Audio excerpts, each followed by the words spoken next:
이 시간에는 인생에서 가장 어려운 질문이라는 말씀으로 여러분과 은혜를 나누기를 원합니다. 제가 인터넷을 보니까 인생에서 가장 어려운 문제라고 하는 책이 있더라고요.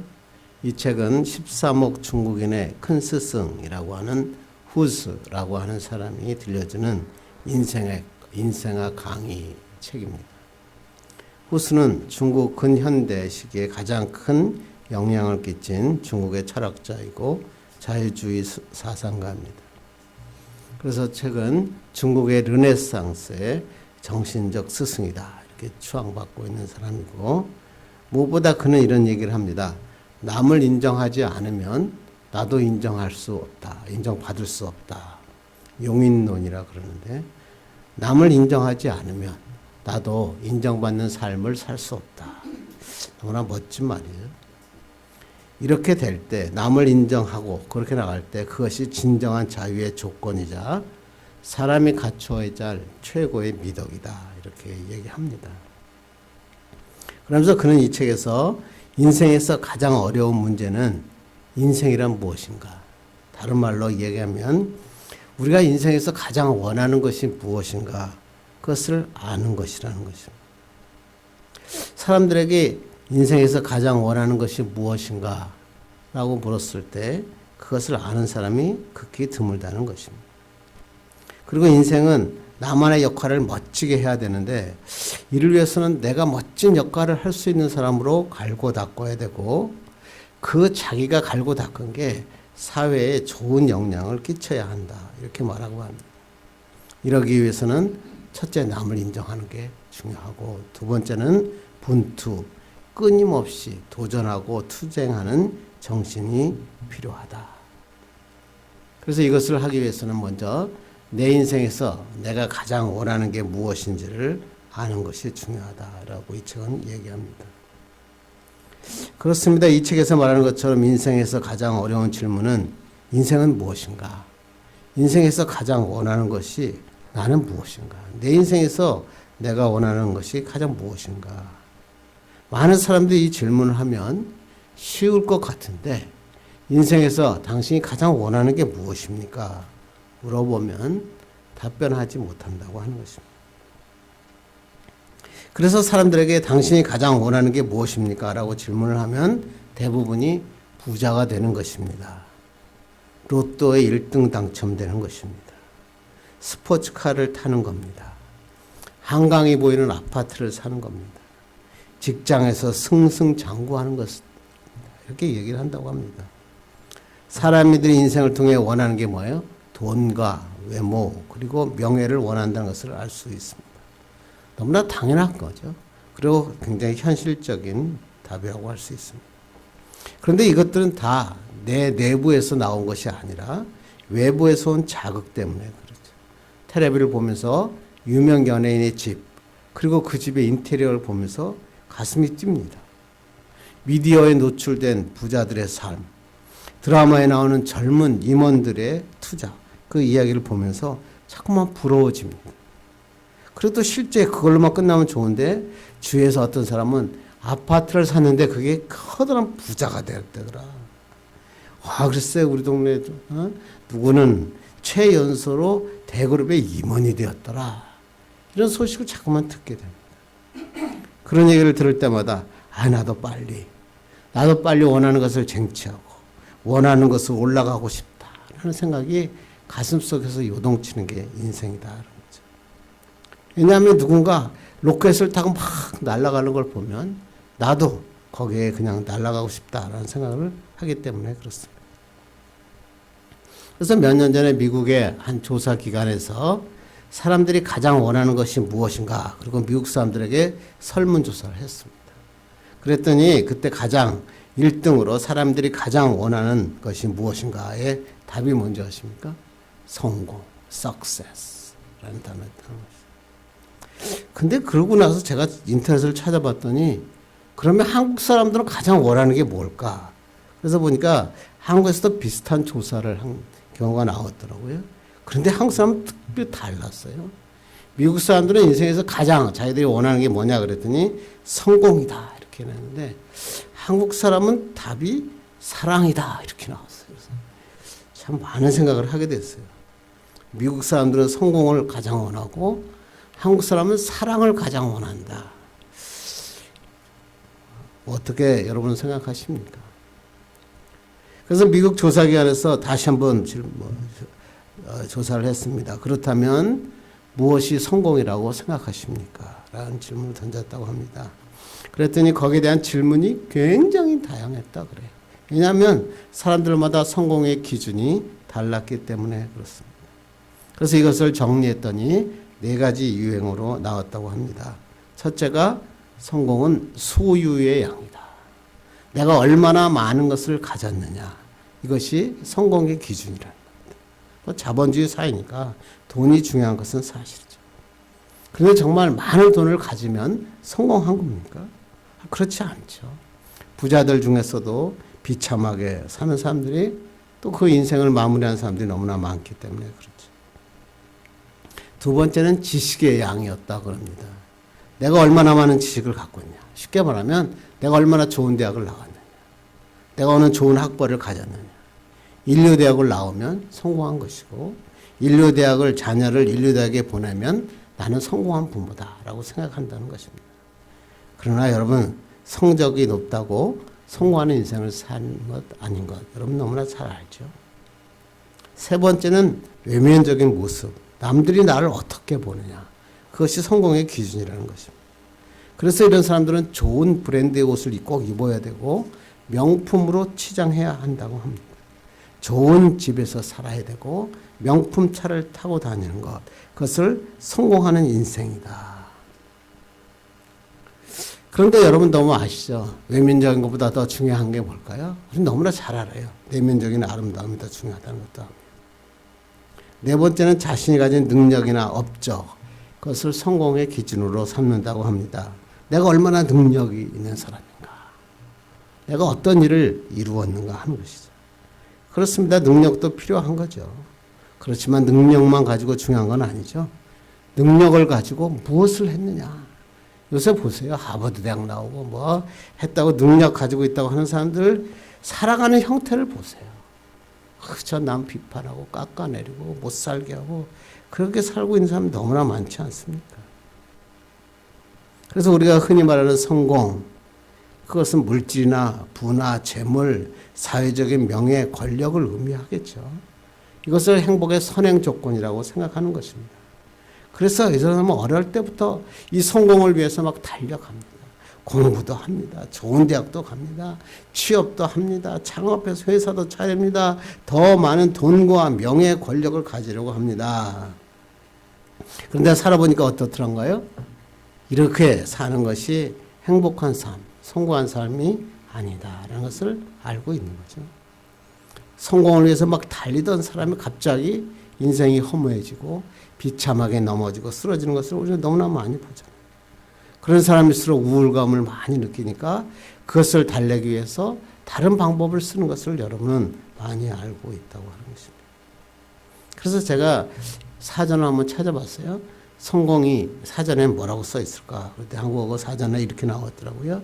성공은 목적한 바를 이루는 것이다. 아, 성공은 목적한 바를 이루는 것을 성공이라고 그러는구나.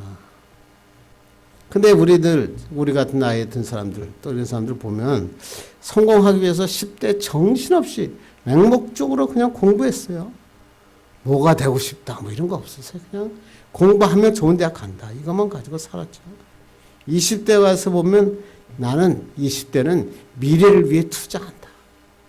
뭘 위해 투자하는지 생각해 본 적도 없어요. 그냥 죽으라고 일하는 게 정말로 인생에서 중요하다고 생각하면서 20대를 그냥 보내본 거죠. 그리고 30대, 40대를 살아봤는데 그러고 나도 아직도 성공의 결과를 얻지 못했다. 최선을 다했는데 열심히는 분명히 살았는데 성공했다고 말할 수 있는 사람이 별로 없어요. 그래서 주위의 사람들을 보고 당신 성공했느냐 이렇게 물어보면 성공했다고 말한 사람을 들어볼 수가 없는 것입니다. 왜 그럴까요? 이들이 왜 성공했다고 말하지 못할까요? 그들의 목표가 없었기 때문에. 아니면 목표가 잘못되었기 때문에. 그들의 성공의 기준이 잘못되었기 때문에. 그냥 세상이 말하는 기준, 남들이 말하는 기준을 따라 그냥 사는 거예요. 그냥 죽으라고 산 거예요. 그랬는데 보니까 성공이란 단어를 알지 못했더라. 이 사람 얘기를 한번 하고 싶습니다. 에드먼드 힐러리, 너무나 잘 알고 있는 사람이죠. 1953년도에 세계에서 가장 높은 에베레스트 산의 정상을 최초로 정복한 사람, 에드먼드 힐러리죠. 근데 당시에는 이 사람이 이 제일 꼭대기에 올랐다는 말을 아무도 몰랐다고 하죠. 왜냐하면 신문에 보도된 사진이 그 왼쪽에 있는 사진이거든요. 이 사람의 그 사진에 찍힌 사람은 누구냐면 텐징 노르가이라고 하는 그 사이의 동료였던 사진이었습니다. 그래서 사람들은 이 노르가이가 에베레스트 산악 최초의 정복자다라고 모든 사람들이 알고 있었습니다.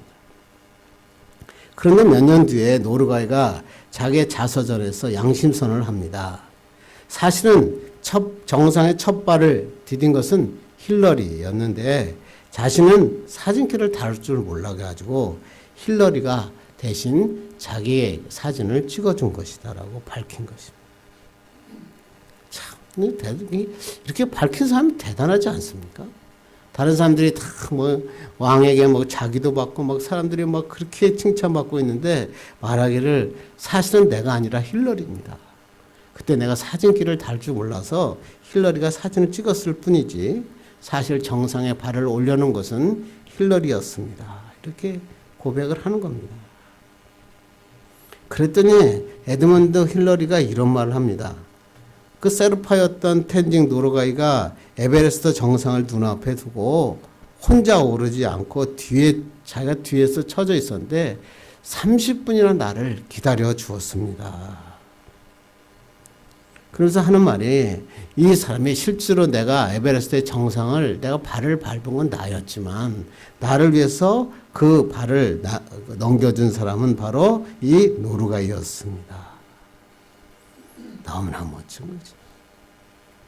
2등은 아무도 기억하지 않는다. 뭐 그런 광고 카피가 있죠.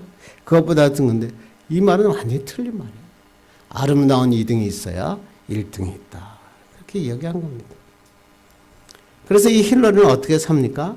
그의 남은 생애를 히말라야의 세르파를 위해서 학교를 세우고 병원을 짓고 그들의 복지를 위해서 일하는데 평생을 다 보냅니다. 그래서 그가 세운 곳이 히말라야 트러스트라고 하는 파운데이션인데 지금도 파운데이션이 있다는 거 아닙니까? 에베레스트 주변 국립공원에 파괴를 막기 위해서 거기다 나무를 빽빽하게 심게 되고 수많은 세르파족 젊은이들이 이 기금에서 주는 장학금으로 교육을 받고 2008년 1월 힐러리가 타계하자 네팔인들이 전체가 애도했다는 거 아닙니까? 그리고 에베레스트 근방에 있는 루클라 공항이었었는데 그 공항의 이름을 힐러리 텐징 공항이라고 이름을 바꾸었다고 하는 것입니다. 저는 이 얘기를 들을 때마다 그런 생각을 해요. 성공을 위해서는 2등을 밟고서야 성공한다. 요새 정치 보면 그렇잖아요. 남을 밟아야 내가 성공한다. 그렇지만 자신의 명성을 내려놓고 산 아래 가난한 자와 약자를 위해서 자신의 삶을 드렸던 사람. 그 둘 중에 여러분은 어떤 사람이 진짜 성공한 사람이라고 생각하십니까? 그런데 이거 쉽지가 않죠. 왜? 세상 사람들은 권력의 정상에 오른 사람에게 박수를 보내기 때문에 그렇습니다. 그런데 하나님은 그렇지 않은 거예요. 약자를 위해서 자기의 명성을 내려놓고 그들의 삶을 위해서 정말 가난한 자들을 위해서 애쓰는 자, 그에게 하나님은 더 많은 박수를 보내시는 거예요. 그래서 여러분 인생은 어떻게 해요? 하나님에게 박수 받으며 살 겁니까? 아니면 세상에게 박수 받으며 살 겁니까? 그걸 결정해야겠죠. 그렇다면 우리 그리스도인에게 있어서 성공의 기준은 뭐라고 생각하십니까? 우리가 그리스도인으로 따라갈 인생의 목표는 여러분이 뭐라고 생각하십니까? 어떤 기준을 가지고 그리스도인이 살아야 하나님이 기뻐하시는 성공하는 사람으로 살아갈 수 있느냐? 그게 우리 인생의 문제 아닙니까? 그러기 위해서 이것을 알기 위해서는 중요한 게 뭐죠? 그 기준에 합당한 모델을 찾아야겠죠. 그래서 성경에는 아브라함, 모세 뭐 엄청나게 많은 사람들의 이름이 나열되고 있습니다. 이 사람이 바로 우리의 신앙의 모델이다. 이렇게 우리에게 보여주고 있는 거죠. 그런데 최상의 모델은 누구죠? 예수 그리스도. 예수 그리스도께서는 하나님이 기뻐하신 모든 일을 완벽하게 성공하신 분이기 때문에 그렇습니다. 그래서 우리는 이러한 예수 그리스도를 따라 살아야 되고 기준이 되어야 되는데, 그러기 위해서는 어떻게 해야 되죠? 예수님은 누구신가? 예수님은 어떤 삶을 살아갔는가? 그걸 우리가 알아야 된다는 것입니다. 오늘 본문이 그 말씀을 우리에게 하고 있죠. 오늘 본문은 유명한 말씀입니다. 우리가 따라야 할 예수님은 누구신가? 그분께서 남기신 삶의 자체는 무엇인가? 우리에게 소개하고 있어요. 그래서 오늘 본문을 뭐라고 얘기하냐면 바울 서신서의 기독론이다, 그리스도론이다 라고 하는 그 명칭이 가고 있습니다. 저는 신대원에 갔는데요, 처음에 기독론이 뭔지를 몰랐어요. 그래서 신론은 알겠는데 기독론이 뭐냐 그랬더니 나중에 알고 보니까 그래서 기독론이 그리스도론이더라고요. 그리고 제가 신대원을 갔으니 참 얼마나 그랬겠어요. 오늘 바울이 예수 그리스도는 누구이신가 라는 기독론을 오늘 이 짧은 문장 안에 우리에게 다 보여주고 있는 것입니다. 그게 바로 15절 한번 읽겠습니다. 시작. 그는 보이지 아니하시는 하나님의 형상이시요 모든 피조물보다 먼저 나신 이니.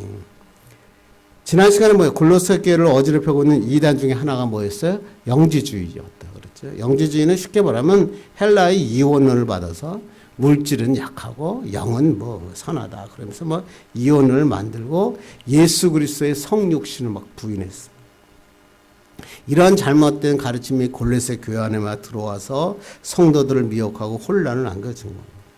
그래서 오늘 예수님께서 그들에게 예수 그리스도는 누구냐라는 기독론, 그리스도론을 오늘 전하고 있는 것입니다. 그러면서 제일 처음에 하시는 말이 예수 그리스도는 보이지 아니하시는 하나님의 형상이다. 형상이란 말은 에이콘, 이것은 뭐냐면 모방이 아니라 원형적인 표상, 현현하십니다. 그러니까 실제 원형이다 이런 얘기죠. 그리스도는 하나님 자체이시고 하나님 하나님의 모습이 나타나신 것이다. 그래서 이 요한복음은 요한은 예수 그리스도는 그리스도를 통해서 어떤 분이냐고 표현하고 있냐면 요한복음 1장 18절 보겠습니다. 시작. 본래 하나님을 본 사람이 없으되 아버지 품속에 있는 독생하신 하나님이 나타내셨느니라. 하나님을 여러분 보신 적 있어요? 보이지 않으셔요. 하나님을 봤다 그러면 다 거짓말이에요. 하나님은 보이지 아니하시는데 누구를 보면 알 수 있다? 예수 그리스도를 보면 하나님을 볼 수 있다. 그렇게 말씀하신 거 아닙니다. 다른 말로 이야기하면 하나님과 예수 그리스도는 본질상 하나이다. 같은 분이다. 그리고 오늘 성경에 보면 그리스도는 모든 피조물보다 먼저 나신 이니. 참 이거를 해석하는데 참 어려움이 옛날에 있었죠. 먼저 나셨다 그랬더니 첫 아들이란 뜻이죠. 그 말이 딱 듣다 보니까 사람들이 이런 거야. 예수님도 첫 번째 창조된 존재다라고 이야기한 겁니다. 오리겐 아리오스 같은 자들이 이렇게 주장하다가 이단으로 처벌받죠. 여기 피조물보다 먼저 나셨다라는 말에 먼저란 단어가 원어는 파세스라는 단어인데 이 영어로 말하면은 오버, 비포라는 뜻이 아니라 오버라는 뜻이에요. 무엇보다 더 높은 이런 뜻이에요. 그래서 영어 성경에는 모든 말로 얘기하면 모든 피조물보다 위에 계신 분, 더 높으신 분 이렇게 돼 있어요. 그래서 영어 해석을 보면 over all creation 이렇게 돼 있어요. 모든 창조물보다 위에 계신 분이다. 그렇게 되는 거죠. 근데 이걸 잘못 해석하려면 뭐야? 먼저 나셨다. 그러니까 피조물 중에서 가장 먼저 태어난 분이 예수님이다. 그러다 보니까 예수님이 뭐예요? 하나님이 될 수 없는 거죠. 인간이 될 수밖에 없다는 거죠. 그래서 예수님께 오늘 사도 바울은 분명하게 예수님은 피조물에 속한 자가 아니라 피조물보다 오버 그 위에 계시는 존재하시는 하나님의 아들이다. 이렇게 성경에 처음부터 이야기하고 있는 것입니다. 그래서 16절 읽겠습니다. 시작. 만물이 그에게서 창조되되 하늘과 땅에서 보이는 것들과 보이지 않는 것들과 혹은 왕권들이나 주권들이나 통치자들이나 권세들이나 만물이 다 그로 말미암고 그를 위하여 창조되었고. 그러면서 말하기를 그 예수 그리스도는 우리 피조물보다 위에 계신 분으로 어떻게 해요? 만물을 창조하신 창조자다라고 얘기합니다. 예수 하나님께서 창조하실 때 예수 그리스도께서 창조 사역에 동참하셨다라고 이야기하고 있다고 하는 것입니다. 그래서 17절 봅니다. 시작. 또한 그가 만물보다 먼저 계시고 만물이 그 안에 함께 섰느니라 그랬어요. 먼저 계시고 모든 만물이 그리스도 안에서 함께 섰다. 하나님이 함께 하시고 하나님이 이 세상을 통치하시는 예수 그리스도다. 그래서 예수는 만물을 주관하시는 하나님의 사람이다 라고 이야기한 것입니다. 그러면서 18절 보겠습니다. 시작. 그는 몸인 교회의 머리시라. 그가 근본이시요 죽은 자들 가운데서 먼저 나신 이이니 이는 친히 만물의 으뜸이 되려 하심이요. 교회의 머리다. 뭐요? 교회의 주가 되시고 교회를 다스리고 계신다. 그러니까 이 예수님은 모든 피조물보다 더 위에 계시는 하나님으로서 세상을 창조하시고 그리고 그것을 유지하실 뿐만 아니라 교회를 통하여 하나님이 역사하시고 교회를 주관하시는 분이다라고 이야기하는 것입니다. 그러면서 그 예수님이 어떻게 오셨냐 그러면 20절 보겠습니다. 시작. 그의 십자가의 피로 화평을 이루사 만물 곧 땅에 있는 것들이나 하늘에 있는 것들이 그로 말미암아 자기와 화목하게 되기를 기뻐하심이라. 이와 같이 창조주이신 예수 그리스도께서 십자가를 지시고 피 흘리심으로 화평을 이루셨다. 가장 고귀하신 창조주 하나님께서 가장 저급하고 비천한 십자가를 지셨다. 우리 인간은 상상조차 할 수 없는 일이죠. 그러나 예수님께서 이렇게 하시면서 모든 만물에게 화평을 주셨다. 그렇게 말씀하시죠.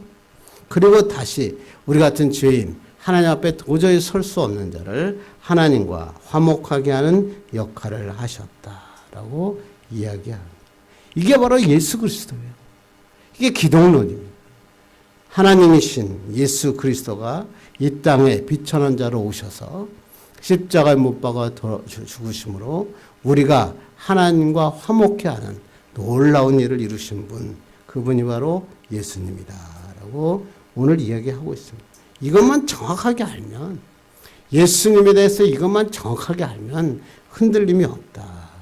그래서 영지주의가 아니라 무슨 주의가 와서 흔들지라도 이것은 흔들리지 않을 것이다 라고 사도 바울은 기독론을 이야기하고 있다고 하는 것입니다. 이 말은 무슨 말일까요? 세상에서 추구하는 성공과 하나님께서 예수 그리스도께서 보여주신 성공은 다르다는 거예요. 세상은 높아지는 걸 성공이라고 그러고 남들보다 힘 있는 것을 성공이라고 하는데 예수님은 낮아지고 비우고 남을 세우는 것이 성공이다. 이렇게 우리에게 보여주고 있다고 하는 것입니다.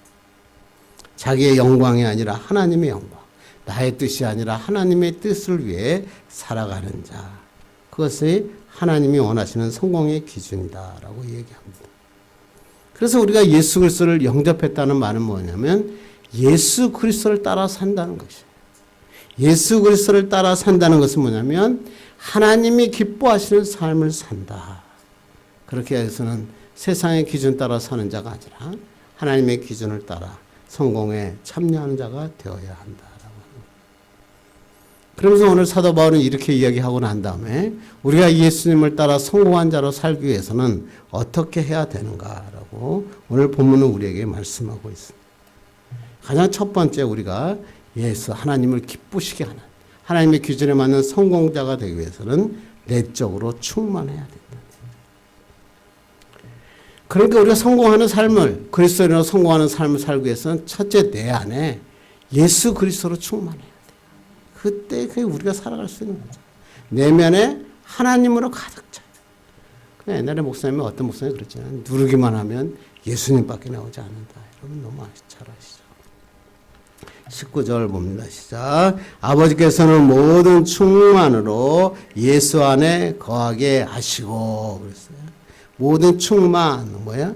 모든 만물을 주관하고 유지하시는 하나님의 능력과 권세 이런 뜻입니다. 즉 신성 하나님의 신성이라는 뜻이죠. 하나님께서는 그분의 아들 예수 그리스도 안에 하나님의 신적 능력으로 가득 거하셨다. 예수님 안에는 하나님으로 가득 찼다는 거죠. 그래서 예수님은 무슨 일을 하든지 하나님이 기뻐하시는 일, 하나님이 원하시는 일, 하나님이 뜻하시는 일, 어떤 문제가 만나도 하나님의 능력, 신적인 능력으로 이겨낼 수 있었다. 이렇게 짧은 문장 안에 사도 바울은 엄청난 메시지를 전하고 있는 것입니다. 그러면 우리 그리스도인에게도 이런 내적인 충만이 필요합니다. 이런 내적인 충만 없이 하나님의 일을 하려고 하면 힘이 듭니다. 아무리 계획을 잘 수립하고 시스템을 잘 갖추고 프레임을 만들고 사람을 뽑고 마스터 플랜을 수립해도 내적인 충만함이 없으면 하나님의 일을 감당할 수가 없어요. 감당하다가도 쓰러져요. 목회자들이 마지막에 힘든 경우가 많잖아요. 그렇게 열심히 했는데 나중에 보니까 힘들어 번아웃 되는 경우가 많아요. 내적인 충만함이 없이 일을 할 때 그렇습니다.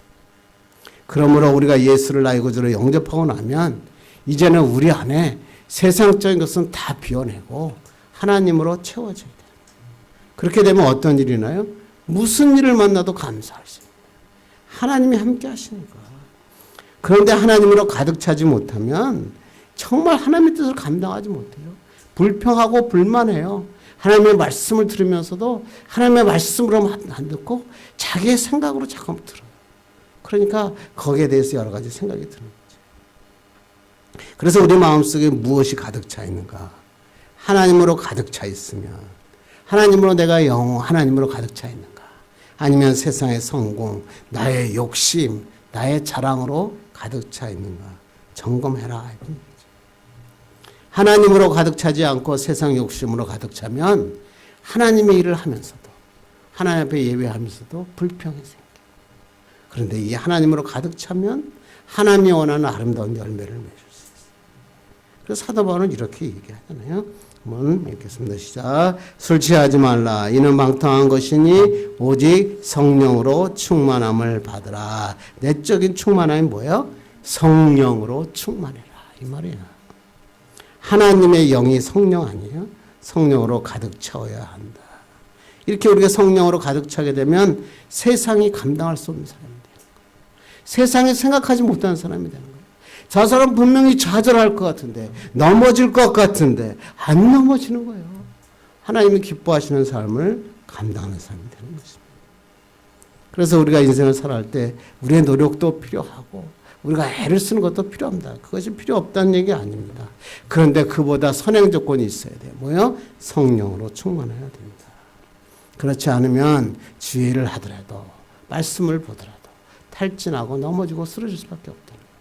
그리고 우리가 하나님 앞에 이 내적인 충만함으로 하나님으로 채워주는 축복의 사람들을 주님의 이름으로 축원합니다. 너무나 유명한 사람이죠. 찰스 스탠리라고 하는 목사님이 쓴 성령 충만 그 아름다운 삶이라고 하는 책이 있습니다. 이 책은 공으로 성령 충만한 크리스천의 삶이 무엇인가에 대해서 쓴 책입니다. 이 책은 이제 찰스 스탠리 목사님이 갈라디아서의 성령의 열매를 강의하다가 내가 성령의 열매를 맺지 못하고 있는데 내가 어떻게 이 말씀을 설교할 수 있겠는가 고민에 빠졌다고 합니다. 그래서 하나님 앞에 한참 기도하고 있는데 오래전에 그의 아내가 읽어보라고 준 책 한 권이 있었습니다. 그 책이 여러분 원쪽에는 그들이 발견한 비밀, The Found of Secrets이라고 하는 책이었습니다. 한국을 찾아보니까 한국 책은 이 책을 증인이라고 하는 책으로 이름을 바꿔놔서 출판됐더라고요. 이 책에는 뭐냐면 하나님이 사용하셨던 20명의 사람들이 어떻게 하나님으로 가득 채워지는 변화의 삶을 살았는가에 대한 간증들이 들어있었다고 합니다. 제일 첫 장에 처음에 나온 사람이 밑에 그림에 있는 허드슨 테일러라고 하는 선교사의 간증이 실려 있었다고 합니다. 그는 허드슨 테일러 하나님 앞에 막 기도하고 자기 일을 하다가 포도나무 가지는 어떻게 열매를 맺는가? 그 가지가 햇빛과 공기를 얻고자 열심히 노력했던 결과인가? 그런데 보니까 아니다. 단순히 이 나무의 이 가지는 그냥 본체에 붙어 있었던 것이다. 그래서 열매에 붙어 있었더니 포도나무가 아름다운 열매를 맺더라. 그러면서 깨달았다는 겁니다. 내가 하나님의 종으로 하나님의 일을 하는데 내가 열매를 맺기 위해서는 어떻게 해야 되는가? 내가 노력하고 내가 애쓴다고 되는 게 아니다. 내 모든 것을 다 내놓고 예수 그리스도에게 붙어 있어야 된다. 그것을 깨달았다는 것입니다. 그것이 허드슨 테일러가 포도나무의 비밀을 깨달았다라고 그렇게 간증한 것이 처음에 쓰였다고 합니다. 찰스 스탠리 목사님도 이 포도나무의 비밀을 알고 그의 일기장에 이렇게 썼다고 합니다. 1964년 6월 23일 지난 2주 동안 나는 영적으로 대단히 놀라운 경험을 했다. 나는 하나님께 순종하기 시작했다. 하나님의 진리의 말씀이 내 마음속에서 살아 움직이기 시작했다. 나는 승리하는 삶의 비밀을 찾았다. 그 비밀이란 하나님께 순종하는 것이다. 주님은 포도나무요, 나는 그 가지다. 성령은 나무로부터 가지로 흐르는 수액이다. 가지가 살아 성장하고 열매를 맺기 위해 필요한 것은 나의 노력이나 투쟁이 아니라 주님께 온전히 붙어있는 순종이다. 이것을 깨닫자 포도나무 가운데 흐르는 수액, 성령이 자기 안에 가득하게 됩니다. 그때부터 나는 예수 그리스도의 아름다운 열매를 맺을 수 있었다. 여러분, 이런 일기를 한번 써보시고 싶지 않으세요? 내가 예수 그리스도 안에 붙어 있었다. 성령의 수액이 내 안으로 들어와서 내가 하나님의 열매를 맺게 됩니다. 우리도 마찬가지죠. 나의 노력, 나의 능력만 가지고 의지하고 나가면 힘이 들고 탈진합니다. 특히 주의 일을 할 때는 이런 마귀의 사탄이 크게 많아서 자기의 생각, 자기의 언어들을 자꾸만 빼앗길 때가 있습니다. 그러므로 우리는 항상 내 안에 예수 그리스도로 채워야 돼요. 성령으로 채워야 돼요. 포도나무로부터 수액이 흘러나와서 내 가정에 가득하면 세상의 것들이 다 사라집니다. 능치 못함이 없게 됩니다. 여러분도 이러한 내적인 충만함이 있어서 하나님이 원하시는 참된 성공의 길을 걸어가는 축복의 사람 되기를 주님의 이름으로 축원합니다. 두 번째는 뭐냐면 복음의 일꾼이 되어야 된다. 그리스도는 성공적인 삶을 살기 위해서는 먼저 내 내적으로 예수 그리스도로 가득 차야, 성령으로 가득 차야 될 뿐만 아니라 그 다음에 정말로 중요한 게 있어요. 하나님의 복음의 일꾼이 돼야 된다. 그게 바로 21절과 22절입니다. 읽겠습니다. 시작. 전에 악한 행실로 멀리 떠나 마음으로 원수가 되었던 너희를 이제는 그의 육체의 죽음으로 말미암아 화목하게 하사 너희를 거룩하고 흠없고 책망할 것이 없는 자로 그 앞에 세우고자 하셨으니. 예수님께서 이렇게 사셨다는 거예요. 우리는 전에 악한 행실로 하나님을 떠났고 하나님과 원수되었던 죄인이었잖아요. 그런데 예수님께서 십자가의 죽으심으로 말미암아 우리가 하나님 앞에 설 수 있고 하나님과 화목한 자가 되었다. 화목하다는 게 뭐예요? 관계가 회복되었다. 이거를 다른 말로 뭐라 그래요? 구원이라 그래요. 여러분 구원 받았느냐? 그러면 네, 구원 받았습니다. 말로는 잘하는데 정말 하나님과 관계가 화목하게 되었느냐? 여기에 대해서는 질문할 때는 그 말을 하는데 어려워하는 사람들이 많습니다. 한때는 하나님과 원수였죠. 하나님께 버림받을 수 없는 존재였죠. 연약한 자였죠. 그런데 예수님께서 십자가를 지심으로 우리가 하나님 앞에 흠없고 책망할 것이 없는 거룩한 자로 하나님 앞에 다시 서게 하셨다. 이게 예수 그리스도 사역의 목표였다라고 성경은 이렇게 얘기하는 것입니다. 그런데 여러분, 이 성경을 가만히 보시면 이 말씀을 하고 난 다음에 이러한 예수님의 목표가 하루아침에 이루어졌느냐? 그렇지 않았어요. 예수님도 무려 33년이라는 엄청난 기간을 통해서 하나님의 사역을 통해 일을 하셨다. 절망뿐인 자, 죄인인 자가 구원을 받아 기쁨으로 변화되고 하나님의 선으로 변화되는 것은 하루아침에 이루어지는 사건이 아니다. 그래서 정말 우리나라에 옛날에는 구원의 확신, 그것만 가지고 그렇게 많은 사람들이 얘기를 했어요. 그런데 그 구원의 확신만 가지고는 안 된다는 거예요. 구원받은 이후에 정말 하나님의 삶으로 변화되는 거죠. 이것을 하기 위해서 예수님께서 뭐예요? 십자가에 피 흘리시기까지 노력하시고 이 목표를 이루셨다는 것이죠. 우리 마음에도 이러한 목표가 있어야 돼요. 사람을 세우는 것. 그것이 인생의 목표가 되죠. 많은 물질을 소유하고 높은 지위에 올라가는 것, 그것이 아니라 사람을 사랑하고 바르게 세우는 것이 인생의 목표가 됩니다. 이것이 하나님 앞에 아름다운 열매다. 이렇게 성경은 오늘도 기록하고 있습니다. 그런데 우리가 살다 보면 그럴 때가 있더라고요. 저도 그럴 때가 있었어요. 많은 물질이 힘을 발휘한다. 그렇게 보일 때가 있더라고요. 야, 돈만 있으면 다 할 것 같다. 그리고 그런 힘을 느끼며 살아갈 때가 있었던 것 같아요. 그런데 시간이 딱 지나 보니까요. 그거 아무것도 아니더라고요. 그거 돈 아무런 힘 발휘하지 못하더라고요. 특히 그런 사람들이 세상을 떠날 때 보니까 아무것도 가지고 있지 못해요. 자녀들이 서로 싸우고 나누어지는 것을 많이 봅니다. 권력도 마찬가지 아닙니까? 권력 잡으려고 그냥 남을 비방하고 짓밟고 그래서 올라가요. 그랬는데 결국에 뭐예요? 내려오더라고요. 내려와. 비참하게 내려와요. 그거 우리가 보잖아요. 그래서 사업을 하거나 주의를 하거나 뭐를 할 때 가장 중요한 건 뭐죠? 일이 아니라 사람이에요. 영원히 남는 건 사람밖에 없어요. 그래서 사람을 믿음으로 잘 양육하고 믿음 생활을 하게 해야 돼요. 특히 우리 자녀들. 성공하면 뭐 하겠어요? 그 자녀들이 믿음 안에서 잘 성장합니다. 믿음을 심어줘야 돼요. 힘들고 어려울 때 기도로 도와줘야 돼요. 그런 사람들이 많아야 돼요. 자녀들뿐 아니라 주위에 있는 사람들 그들을 기도로 도와줄 때 진정한 면류관이 된다. 그래서 데살로니가 전서에서는 이렇게 얘기합니다. 읽겠습니다. 시작. 우리의 소망이나 기쁨이나 자랑의 면류관이 무엇이냐? 그가 강림하실 때 우리 주 예수 앞에 너희가 아니냐. 면류관이 누구라는 거예요? 성도다. 그렇게 얘기한 거죠. 성도를 사랑했기 때문에 목숨까지도 바쳤는데 이렇게 할 때 왜 이렇게 했냐면 예수님이 오실 때 이 사람들이 바로 하나님이 주신 면류관이었기 때문이다. 그래요. 사도 바울이 원하는 것은 황금 면류관이 아니었던 거예요. 생명의 면류관. 사람에게 복음을 전하고 그 하나님 앞에서 세우는 것이 바로 면류관이었다. 우리의 삶의 목표도 마찬가지겠죠. 내 이 세상에 살면서 배부르게 살아야겠다.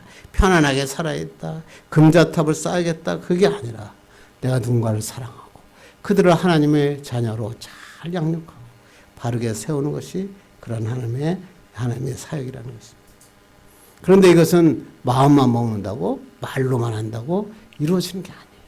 나는 하나님의 일을 합니다. 난 이런 목표를 가졌습니다. 그렇게 되는 게 아니라는 거예요. 오늘 성경에 보니까 합당한 헌신이 필요하다.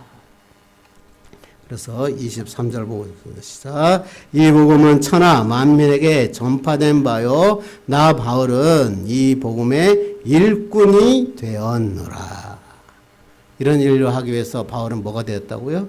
복음의 일꾼이 되었다. 사실 바울은 여러분 잘 알대로 세상적인 성공을 위해서 막 애쓰고 집착했던 사람 중에 하나 아닙니까? 길르기아 성의 갑부의 아들로 태어났어요. 어릴 때 일찍 예루살렘에 와서 당대 최고인 가말리엘에게 직접 배웠어요. 요즘 말로 하면 금수저로 태어났고 최고 인류대학에서 박사학위를 받고 권력의 핵심에서 성공의 고도를 달렸어요. 다메섹으로 갔던 이유는 뭐예요? 유대 핵심부에게 인정을 받고 더 큰 성공의 자리에 오르기 위해서 다메섹으로 가고 있습니다. 세상의 성공과 야망을 위해서 막 달려갈 때 다메섹에 누가 만나요? 예수님을 만나요. 그래서 자기가 여태껏 찾아왔던 세상의 성공 가도가 변해진 거죠. 하나님의 삶으로 변합니다. 180도 반한 거예요. 참된 성공, 참된 가치가 무엇인지를 아는 것이죠. 이걸 뭐라 그래요? 복음의 능력. 복음을 만나면 아무리 망가진 인생이라도, 아무리 잘못된 길을 걸어가고 있는 인생이라도 복음을 만나면 변화되는 거예요. 하나님의 역사는. 그래서 오늘 성경에 복음의 일꾼이라고 하는, 일꾼이라는 단어가 디아코노스라는 거예요. 뭐 집사 뭐 이렇게 표현하기도 하지만, 이 디아코노스라는 뜻이 뭐냐면, 디아라는 뭐냐면 뭐뭐의 가운데로 무엇을 통과하여, 이런 뜻입니다. 코너스라는 말은 먼지라고 합니다. 그래서 그 디아코노스는 그냥 직역하면 먼지 속에서 일한다, 이런 뜻에서 파생된 거예요. 다른 말로 이야기하면 하나님의 복음의 사역자는 먼지 속에서 일하는 거예요. 이 먼지 속에서 일하는 건 쉽지 않죠. 누구든지 가고 싶지 않죠. 모든 사람이 외면하는 것입니다. 그런데 먼지 나는 곳에, 먼지 속에 들어가야 그곳에 버려진 영혼을 만날 수 있고 소외된 영혼을 만날 수 있습니다. 그래서 먼지 속에 들어가서 사명을 완수하는 자를 디아코노스, 복음의 일꾼이라, 이렇게 오늘 본문은 이야기하고 있다는 거죠. 그러니까 복음의 일꾼은 세상에서 영광을 받는 자가 아닙니다. 그 사도 바울 같은 위대한 인물도 정말 세상의 성공가들을 달리고 있는데도 예수님을 만나고 살면서 먼지 속으로 들어가잖아요. 고통 속으로 들어가잖아요. 그러면서도 복음을 전한 거예요. 복음의 일꾼이 된 거예요.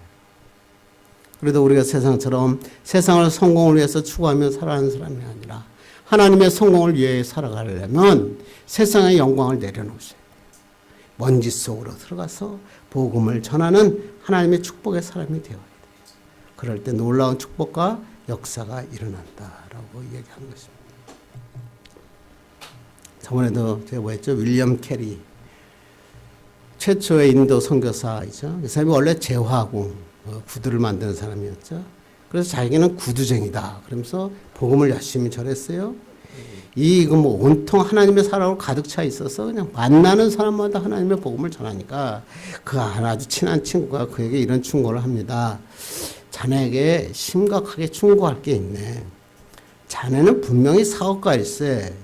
그런데 복음을 전하려고 구두 만드는 것을 너무 소홀히 하고 있는 경향이 있어. 그랬더니 윌리엄 캐리가 친구를 바라보면서 또렷한 목소리로 이렇게 말하죠. 여보게 친구, 자네가 날 잘 모르는군. 난 지금 본업에 충실하고 있다네. 내 본업은 많은 사람에게 복음을 전하는 것이었어요. 구두를 만드는 일은 단지 복음을 전하는 도구일 뿐일세. 멋진 말이죠. 윌리엄 캐리는 신발을 만드는 재화강 구두종이었지만 그 모국어와는 별도로 영어와 말고 라틴어, 헬라어를 독학합니다. 그리고 막 지식을 습득합니다. 26살에 정식으로 목사 안수를 받습니다. 그리고 처음에 한 일이 뭐예요? 세계 선교에 관한 연구소를 출간하게 되고, 그 연구소의 첫 표지가 뭐냐면 하나님을 위해 위대한 일을 기대하십시오. 그리고 하나님을 위해 위대한 일을 시도하십시오. 우리 주보에 적혀요. 하나님을 위해 위대한 일을 기대하십시오. 그리고 하나님을 위해 위대한 일을 시도하십시오. 선포하며 수많은 사람들에게 하나님의 선교의 열정에 불을 당겼습니다. 그는 인도에 가서 기독교를 위해서 최고의 대학을 설립했고, 성경을 인도 방언, 아시아 언어들로 번역했고, 인도 여러 지역의 교회와 학교를 세우는 놀라운 축복의 사람이 되었다. 하나님의 복음을 전하고 이를 통해 사람을 세우는 것, 이것이 인생의 목표가 된다면 가장 행복한 것. 머리로 하나님을 믿는 게 중요하지 않아요. 내가 하나님의 일을 하는 게 중요해요. 그렇게 되면 행복한 사람이 되는 거예요. 그런데 이것은 헌신이 없이는 말로 하고 마음으로 하는 건 그거 누구나 할 수 있어요. 그러나 하나님의 일은 말로 하는 게 아니에요. 헌신이 필요해요. 희생이 필요해요. 이러한 열매를 맺을 수 있을 때 하나님이 기뻐하시는 거예요. 네가 뭘 많이 알아서 하나님이 기뻐하시겠어요? 하나님에게 아름다운 열매를 많이 맺을 때 하나님이 기뻐하시는 거죠. 그래서 진정한 차원에서 하나님 나라에서 성공한 자기를 되기를 원한다면 예수님과 똑같이 사람을 세우는데 모든 것을 드려야 돼요. 마음속에 하나님의 역사가 일어나고 하나님이 기뻐하실 때 아름다운 열매들을 맺을 수 있다는 것입니다. 말씀을 맺으려고 합니다. 다이아몬드 가치는 4개의 영어 단어 C로 결정된다 그러죠. 여러분도 잘 아는 첫째가 캐럿, 크기입니다. 이게 몇 캐럿이냐. 둘째는 커트. 이게 어떻게 잘렸느냐. 세 번째는 칼라. 무슨 컬러를 지금 비추고 있느냐. 네 번째는 클레어리티. 투명하냐. 이런 거죠. 미국에서는 그래서 이 사람을 평가하는 기준도 이 다이아몬드를 평가하는 기준과 같다. 그래서 캐럿. 이 사람이 얼마나 돈이 많은가. 두 번째 컷. 그 사람의 외모는 어떻게 생겼는가. 그 사람의 옷, 자동차, 집은 어떤 것을 갖고 있는가. 칼라. 그 사람은 지금 흑인인가 백인인가. 클레어리티. 그 다음은 도덕적으로 순결한가. 이 4가지를 미국 사람들은 사람을 평가한다고 합니다. 그런데 중요한 건 뭘까요? 이 4가지 면에서 사람에게 평가를 좋게 받았다고 할지라도 하나님의 눈에 높은 점수를 받는 건 아니죠. 그래서 사람들이 이렇게 얘기하죠. 우리 그리스도인은 5번째 C가 필요하다. 또 예수 그리스도, 크라이스트. 복음의 일꾼이 되어야 된다는 거예요. 내 안에 그리스도를 가득 채우고 내 안에 그리스도를 전하는 그런 사람이 될 때 성공하는 사람이 될 수 있어요. 그래서 우리가 찬양 중에서 내가 주인 삼은 모든 건 노래놓고 내가 주인 삼은 모든 건 내려놓고 내 주 되신 주 앞에 나가 내 모든 것을 다 내려놓고 주님 앞에 나갈 때 주님만 사랑할 때 하나님의 역사가 일어나요. 하나님의 기적이 일어나요. 이런 축복의 사람 되기를 바랍니다. 이제까지 사랑했던 것 있습니까? 나의 지식, 나의 공부, 나이가 가지고 있는 재물, 나의 능력 다 내려놓으십시오. 이제 그냥 예수 그리스도로만 채웁시다. 그리고 예수 그리스도만 전합시다. 여러분의 삶에서 입으로 전하는 복음, 삶으로 전하는 복음을 통해 하나님의 역사를 일으키는 축복의 사람 되기를 주님의 이름으로 축원합니다. 기도하겠습니다. 하나님 아버지 감사합니다.